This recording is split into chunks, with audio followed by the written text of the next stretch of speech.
One really interesting thing that always perplexed me was like, how did Paul McCartney get an Ontario Provincial Police badge that he wore on the cover of the Sgt.Pepper Lonely Hearts Club Band album?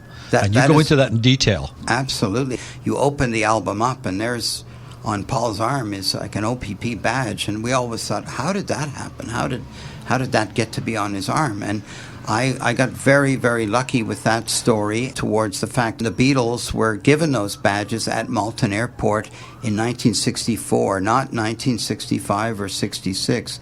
So those badges had to be sitting on their dressers for a couple of years before Paul decided to grab one and put it on his tunic for the Sgt. Pepper album cover shoot. It was one man who had kids who were Beatles fans, and he just wanted to say thank you to the Beatles and had the opportunity on the tarmac at the airport to hand them some souvenirs of their visit to Toronto.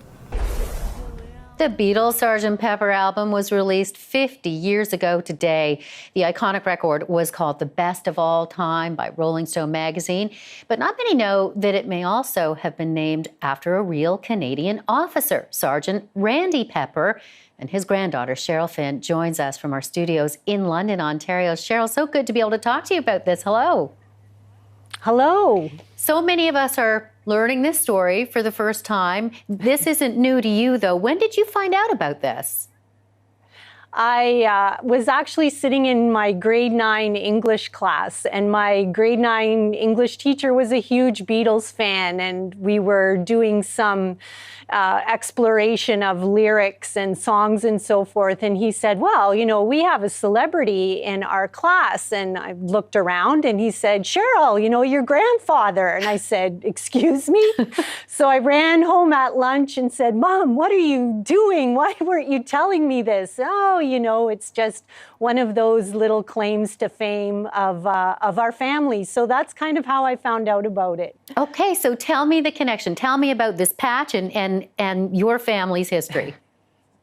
Certainly. So my grandfather, Randall Pepper, was a sergeant in the OPP and was tasked to leading the security for the Beatles when they were here for a concert.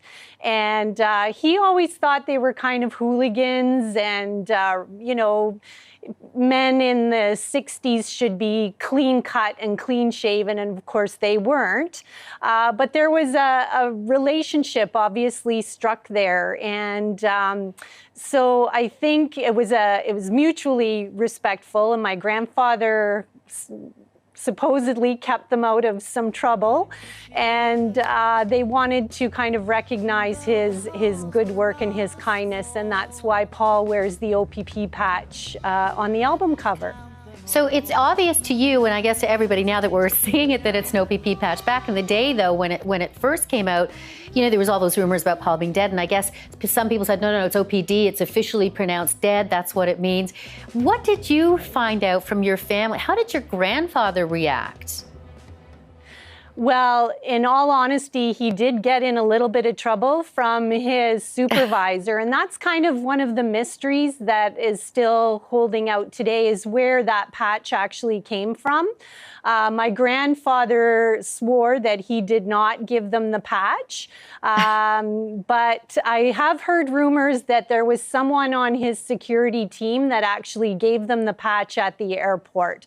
But of course, that's all the part of the mystery. Were you a Beatles fan before you found this out? I was a huge Beatles fan, and of course I grew up listening to it. My parents listened to the Beatles all the time, and I still am today, just because of obviously the great family connection.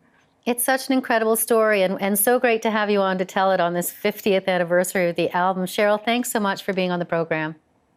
Thank you so much. Sgt. Pepper is actually my grandfather. Sgt. Pepper was your grandfather. Tell me about his connection to the Beatles. Certainly. Well, my grandfather was a sergeant in the OPP and stationed in the Toronto area at the time that the Beatles were coming to do their Canadian tour. And he was asked to head the security team on land, on site for their visit. So he took that very, very seriously, even though he thought the Beatles were ruffians and hooligans. And of course, in the 1960s, young men were supposed to have nice, clean-shaven hair. And there was a real kind of relationship that was struck between them that I think went on to be recognized through Sgt. Pepper and the naming of the album. So there is grandfather Randall Pepper. He was the sergeant who became Sgt. Pepper in the Lonely Hearts Club Band. Now, here's a question, because here's one of the mysteries. Paul, of course, with that OPP patch. Did that belong to your grandfather? Did he give him the patch?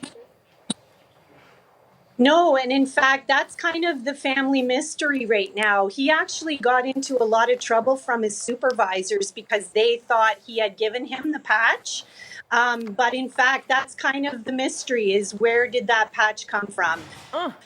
I've heard some report that a police officer actually gave it to him when they were leaving Canada at the airport. When the album came out, and there it was, Sgt. Pepper's Lonely Hearts Club Band, what did he think? Well, he didn't think too much. Of course, my mother and my uncle thought it was fantastic, but my grandmother and my grandfather just kind of poo-pooed it and just thought it was kind of silly. It feels wonderful. It's a kind of a cool family legacy, and it's wonderful to hear our family name in the news today. Thank you, Cheryl Finn in London. Sgt. Pepper's Lonely